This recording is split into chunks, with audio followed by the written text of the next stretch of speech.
The crystalline waters of Meadowbrook Community Pool sparkled under the afternoon sun, reflecting the azure sky like scattered diamonds.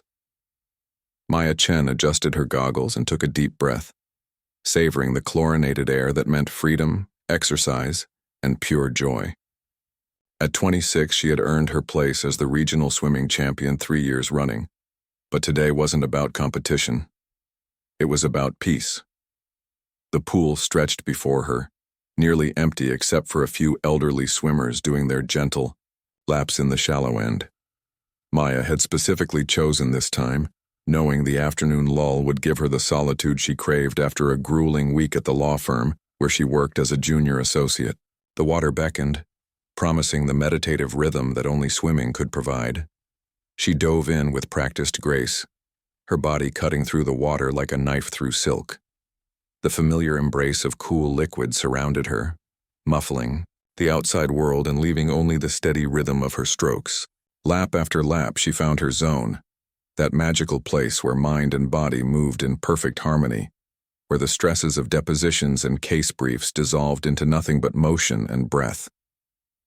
Maya's technique was flawless, honed by years of dedicated training that had earned her a full scholarship to Stanford, and later recognition as one of the most promising young attorneys in the city. Her strokes were economical yet powerful, her turns sharp and efficient. She was poetry in motion, a testament to dedication and natural talent combined. The other swimmers watched with quiet admiration. Mrs. Henderson, a regular who'd been coming to this pool for 15 years, paused in her water aerobics to observe the young woman's beautiful form. Like watching a dolphin, she murmured to her friend Margaret, who nodded in agreement. Maya's presence elevated the entire atmosphere of the pool, inspiring others to push themselves a little harder, swim a little faster. As Maya completed her 20th lap, she felt the familiar endorphin rush that made all her training worthwhile. This was her sanctuary, her escape from a world that too often demanded she prove herself twice as hard as others. Here, in the water, only merit mattered. Only dedication, skill, and passion determined success. The pool's filtration system hummed quietly in the background, maintaining the perfect chemical balance that kept the water crystal clear. Lifeguard Tommy Rodriguez sat attentively in his chair, occasionally scanning the few swimmers but mostly admiring Maya's technique. At 19, he'd been working here for 2 summers and had never seen anyone swim with such natural grace and power. Maya flipped at the wall and began another lap, unaware that her perfect afternoon was about to be shattered. She was lost in the rhythm, in the pure joy of movement through water, completely focused on the simple pleasure of doing what she loved best. The sun warmed her shoulders during her breathing strokes, and she felt utterly content, utterly free. In the distance, a police cruiser turned into the community center's parking lot. Officer Derek Matthews stepped out, adjusting his belt and scanning the area with the suspicious gaze he'd cultivated over 8 years on the force. Someone had called about a disturbance at the pool, though the dispatcher's notes were vague. He walked toward the entrance, his heavy boots echoing against the pavement, completely unaware that he was about to destroy an innocent woman's perfect day and reveal the ugliest aspects of his own character. Maya continued swimming, blissfully, unaware of the approaching storm. Officer Derek Matthews pushed through the pool area's chain-link gate with unnecessary force, the metal clanging loudly against the fence post. His pale blue eyes immediately scanned the water, settling on Maya as she executed another flawless turn.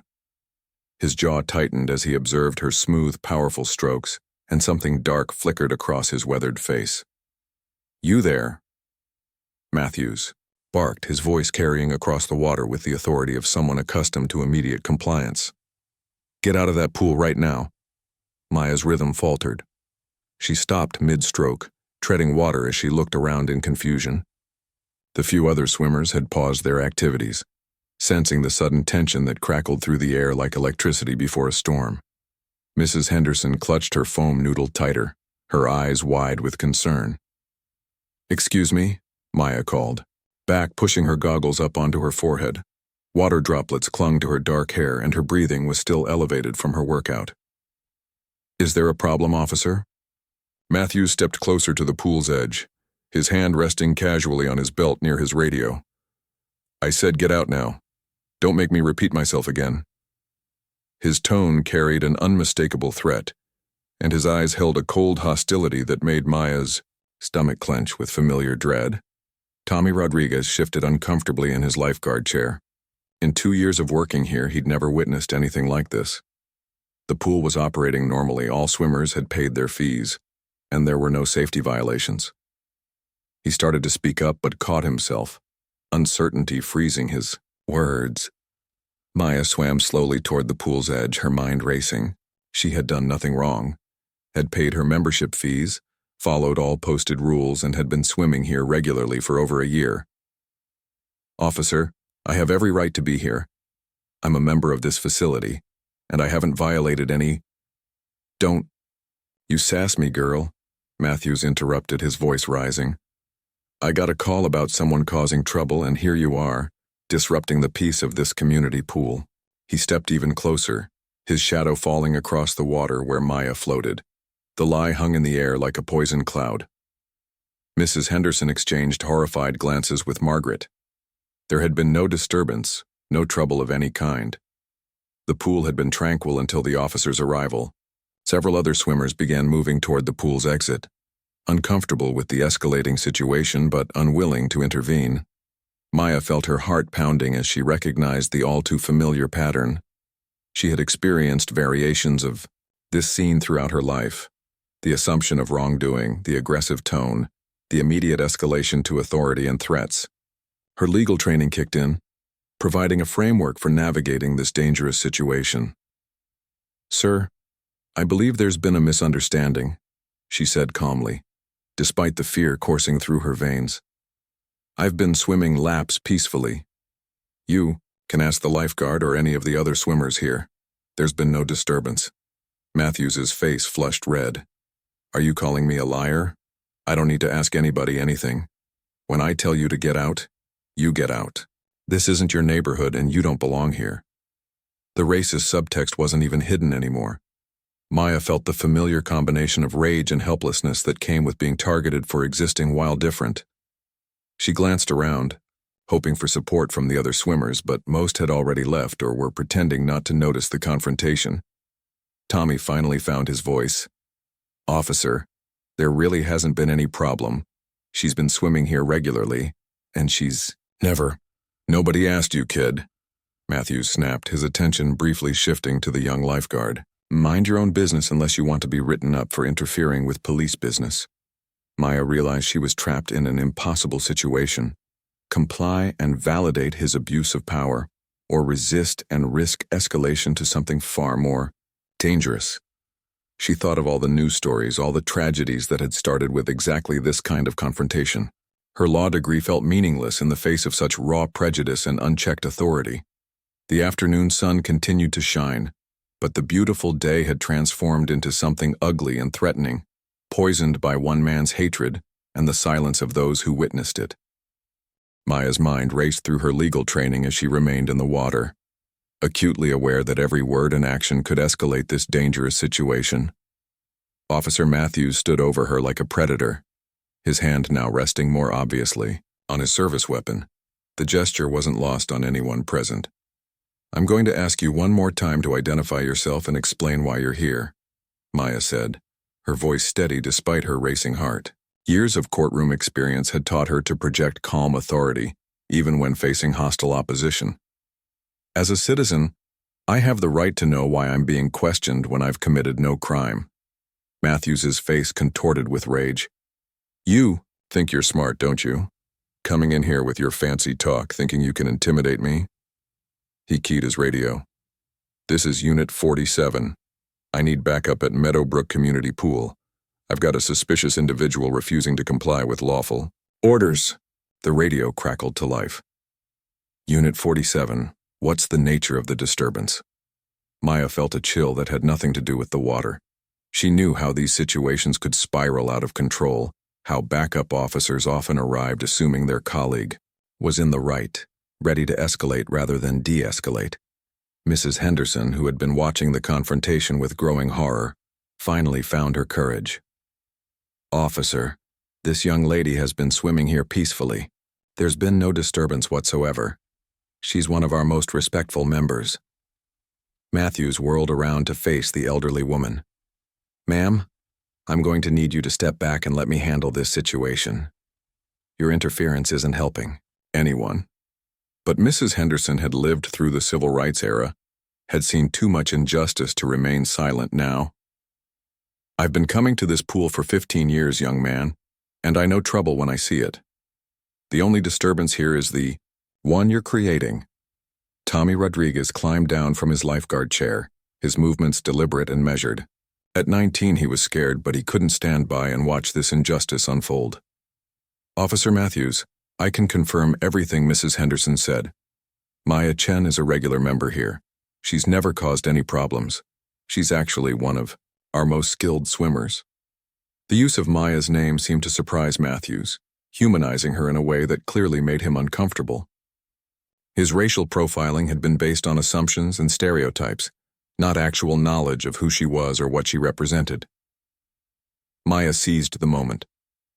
"Officer Matthews, my name is Maya Chen. I'm an attorney with Morrison, Bradley and Associates, downtown. I'm also a member of this pool, and I have my membership card in my bag if you'd like to see it. I come here 3 times a week to swim laps, and I've never had any issues with staff or other members." The mention of her profession and the prestigious law firm seemed to give Matthews pause. Maya could see him recalculating, realizing that his casual racism might have significant consequences if he was confronting someone with the resources and knowledge to fight back. "I don't care what you claim to be," he said, but his voice had lost some of its earlier venom. "I got a call about suspicious activity, and I'm investigating." Maya pulled herself up to sit on the pool's edge, water streaming from her athletic form. "Then let's resolve this properly. Call your dispatcher and ask them to replay the original complaint. Get the specific details of what was reported. Check the pool's security cameras. Speak to the facility manager. Do actual police work instead of making assumptions based on my appearance." The challenge was direct and impossible to ignore. Matthews realized he was being tested not just by Maya, but by the growing number of witnesses who were documenting the encounter with their phones. Mrs. Henderson had quietly alerted other members, and several people were now recording the interaction. In the distance, the sound of approaching sirens grew louder. Maya felt her stomach clench, knowing that backup officers could either defuse the situation or make it infinitely worse. Everything would depend on whether Matthews had called in an accurate report or had exaggerated the situation to justify his aggressive response. The next few minutes would determine whether justice or prejudice would prevail. 2 additional patrol cars pulled into the parking lot, their sirens winding down as officers emerged and assessed the scene. Sergeant Linda Rodriguez, no relation to the young lifeguard, stepped out of the lead vehicle, her experienced eyes immediately taking in the crowd of onlookers, the defensive posture of Officer Matthews, and the woman sitting calmly at the pool's edge despite clearly being the target of whatever confrontation was unfolding. Sergeant Rodriguez had 22 years on the force and had seen enough situations like this to recognize the signs. Matthews was relatively new to her unit, having transferred from another precinct after what his file euphemistically called interpersonal conflicts. She'd been watching him carefully, and his radio call had raised immediate red flags.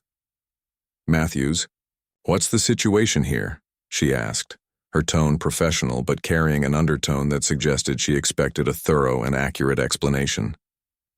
Before Matthews could respond, Mrs. Henderson stepped forward. "Sergeant, I need to report what I witnessed here today." Her voice shook slightly, but her resolve was absolute. This officer arrived and immediately began harassing this young woman, who was doing nothing but swimming laps. There was no disturbance, no problem whatsoever until he created one. Officer James Chen, Maya's distant cousin, though neither realized the connection yet, emerged from the second patrol car and immediately recognized Maya from family gatherings.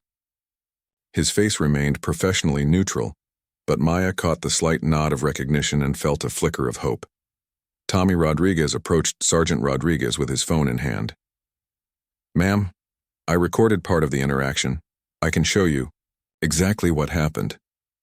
His voice was steadier now, bolstered by the arrival of what appeared to be more reasonable authority figures. Maya remained seated at the pool's edge, her legal mind cataloging every detail. She knew that civilian video evidence and witness testimony would be crucial, but she also understood how easily these situations could be spun to favor the officer's version of events. "Ma'am," Maya addressed Sergeant Rodriguez directly. "I'm Maya Chen, an attorney with Morrison, Bradley & Associates. I was swimming my regular workout when Officer Matthews arrived and immediately ordered me to leave the pool. When I asked why, he became increasingly aggressive and made statements suggesting I didn't belong in this neighborhood. I've done nothing wrong, broken no laws, and violated no pool rules." Sergeant Rodriguez noted Maya's calm, articulate presentation and professional credentials. She also noticed the growing crowd of witnesses, many holding phones and clearly ready to share their recordings on social media if this situation wasn't handled properly. The department couldn't afford another viral video of police misconduct. "Let me see your membership card," Matthews interjected, trying to regain control of the narrative. Maya stood and walked to her bag, pulling out a laminated membership card and her bar association ID. "Here's my pool membership, which has been current for over a year. Here's my identification as a licensed attorney in this state. I can also provide character references from the pool staff and regular members who know me." Mrs. Henderson stepped forward again. "Sergeant, I want to make an official complaint about this officer's conduct. He lied about receiving a disturbance call. He used threatening language, and he clearly targeted this young woman based on racial prejudice. I've been a taxpayer in this community for 45 years, and this is not how I expect our police to behave." Several other pool members murmured their agreement. Margaret Williams, a retired school principal, added her voice. "I was here the entire time. There was no disturbance. That officer created a hostile environment and made assumptions that were clearly based on racial bias." Officer James Chen quietly approached Sergeant Rodriguez. "Sarge, I know this woman. She's a respected attorney and a member of my extended family. She's never been in any kind of trouble. If Matthews received a legitimate complaint, we should be able to verify it through dispatch records." Sergeant Rodriguez keyed her radio. "Dispatch, this is Unit 12. I need you to pull the original complaint call for Meadowbrook Community Pool this afternoon. Send me the details of what was reported and by whom." The radio crackled. "Unit 12. We show no complaints called in for that location today. The only activity was Officer Matthews requesting backup for a suspicious person investigation." The lie was now exposed for everyone to hear. Matthews had fabricated the original complaint, using it as justification for what was clearly racially motivated harassment. The witness testimony, video evidence, and lack of any legitimate complaint created an undeniable picture of misconduct. Maya felt vindicated but knew this was just the beginning of a larger battle for accountability and justice. The revelation that no complaint had been called in hit the assembled group like a thunderclap. Sergeant Rodriguez's expression hardened as she turned to face Officer Matthews, whose face had gone pale beneath his sunburn. The crowd of witnesses began murmuring among themselves, several shaking their heads in disgust at the blatant deception. "Matthews, step over here with me," Sergeant Rodriguez ordered, her voice carrying the unmistakable tone of a superior who had reached the end of her patience. As they moved away from earshot, Maya could see the sergeant speaking in low, urgent tones, while Matthews gestured defensively. Officer James Chen approached Maya with professional courtesy. "Ms. Chen, I'm Officer Chen. I believe we may be related. Through the San Francisco Chens?" His question was quietly posed, seeking to establish their family connection without compromising his professional obligations. Maya nodded, remembering him from a cousin's wedding 2 years prior. "James, yes, your grandmother and my grandfather were siblings. I remember you from Lisa's wedding." The family connection provided an unexpected anchor of support in an otherwise hostile situation. Tommy Rodriguez had been quietly organizing the witness statements and video evidence. "Sergeant Rodriguez," he called out, "I have testimony from 6 witnesses, including 2 longtime community members, plus video footage from 3 different phones. Everyone's saying the same thing. There was no disturbance until Officer Matthews arrived." Mrs. Henderson approached Maya with surprising determination. "Dear, I want you to know that several of us are prepared to file formal complaints with the police department and the city council. What happened here today was wrong and we won't let it be swept under the rug." Margaret Williams nodded emphatically. "I've already texted my daughter, who's a reporter with the local news station. This story needs to be told properly, not spun, by the police department's public relations office." Maya felt a complex mix of emotions. Gratitude for the unexpected support from strangers, anger at having been subjected to such treatment, and professional concern about how to handle the situation to ensure justice was served. Her legal training told her to document everything and avoid any actions that could be construed as confrontational. Sergeant Rodriguez returned with Officer Matthews trailing behind her, his earlier bluster completely deflated. "Ms. Chen, on behalf of the department, I want to apologize for this incident. Officer Matthews will be suspended pending a full internal investigation. I'll need to get formal statements from you and the witnesses." Matthews looked like he wanted to say something, but Sergeant Rodriguez silenced him with a sharp look. "Officer Matthews, you're relieved of duty effective immediately. Report to headquarters and surrender your weapon and badge. Internal Affairs will be in contact."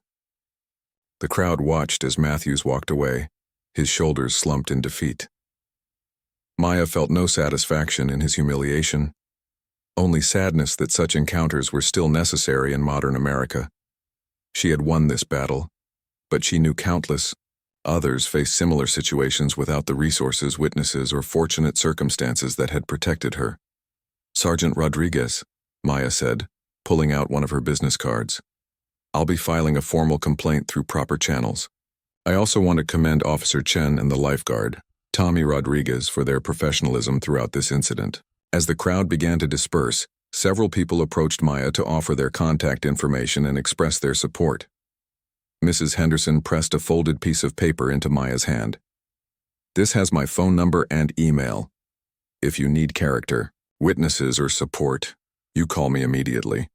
Tommy climbed back into his lifeguard chair, visibly relieved that the situation had been resolved without violence. "Miss Chen, you're welcome here any time. This pool is better because of members like you." Maya gathered her belongings, her peaceful afternoon swim now transformed into something much larger. She realized that sometimes justice required not just individual courage but the collective voice of a community willing to stand up against discrimination. The sun was beginning to set, casting long shadows across the pool deck, but Maya felt a different kind of warmth. The knowledge that good people still existed and would stand up for what was right. 3 months later, Maya stood before the Meadowbrook City Council during their monthly public meeting. Her prepared statement crisp and professional, despite the personal nature of her testimony. The council chambers were packed with familiar faces: Mrs. Henderson, Tommy Rodriguez, Margaret Williams, and dozens of other community members who had rallied around her cause. Officer Derek Matthews had been terminated from the police force, following a thorough internal affairs investigation that revealed a pattern of discriminatory behavior spanning his entire career. The investigation, prompted by Maya's formal complaint and the overwhelming witness testimony, had uncovered 3 previous incidents that had been inadequately addressed by his former department. The incident at Meadowbrook Community Pool was not an isolated event, Maya told the council, her voice carrying the authority of both legal expertise and personal experience. It was part of a systemic problem that allows bias to masquerade as law enforcement. But it also demonstrated something equally important: the power of community members to stand up for justice. Sergeant Linda Rodriguez, who had been promoted to lieutenant following her exemplary handling of the situation, sat in the front row nodding her agreement. She had been instrumental in implementing new training protocols for the entire department, focusing on de-escalation techniques and implicit bias recognition. Mrs. Henderson rose from her seat when invited to speak during public comment. At 78, she had become an unlikely activist organizing the Meadowbrook Community Justice Coalition. 3 months ago, I witnessed something that reminded me why we must never be silent in the face of injustice. Today, I'm proud to say our community chose to do better.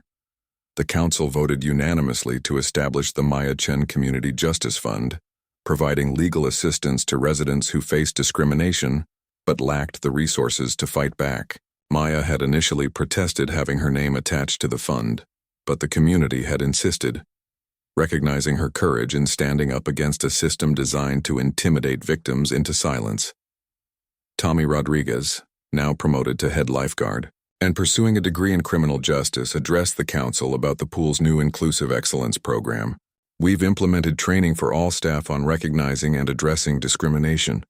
Our pool serves everyone, and everyone deserves to feel safe and welcome. The local news station had followed the story from beginning to end, with Margaret, Williams's journalist daughter Sarah, winning a regional Emmy for her in-depth reporting on police accountability and community response. The story had sparked similar investigations in neighboring communities, creating a ripple effect of positive change. James Chen approached the podium wearing his new sergeant's stripes. The Chen incident forced our department to confront uncomfortable truths about our culture and practices. We've implemented mandatory bias training, community oversight protocols, and transparent reporting procedures. We're not the same department we were 3 months ago. Maya returned to the microphone for her closing remarks. Justice isn't just about punishment, it's about transformation. It's about creating systems that protect everyone, not just those with privilege and resources. It's about communities that refuse to be bystanders when they witness wrong. As the meeting concluded, Maya walked through the crowd of supporters, shaking hands and exchanging embraces with people who had started as strangers but had become allies in the fight for justice. Mrs. Henderson pressed another folded paper into her hand this time. It was a petition signed by over 2,000 community members supporting her nomination for the State Bar Association's Public Service Award. Outside the council chambers, Maya paused at the memorial statue honoring local civil rights pioneers. The inscription read, "Justice delayed is justice denied." She thought about how many people had fought similar battles without the support, resources, or fortunate circumstances that had protected her. The next morning, Maya returned to Meadowbrook Community Pool for her regular swim. The water was the same crystalline blue. The sun shone just as brightly, but everything felt different. Tommy waved from his lifeguard chair. Mrs. Henderson smiled from her water aerobics class, and several new faces, people who had heard about the inclusive community the pool had become, were trying the facility for the first time. As Maya dove into the water and began her laps, she reflected on how a simple afternoon swim had transformed into a community-wide awakening. The pool had become more than a place to exercise. It had become a symbol of what was possible when ordinary people chose to stand up for extraordinary principles. In the rhythm of her strokes, Maya found not just physical satisfaction but profound purpose. Justice wasn't a destination but a journey, and every lap was a reminder that progress required both individual courage and collective action. The water embraced her as it always had, but now it carried the added warmth of a community that had chosen to do what was right.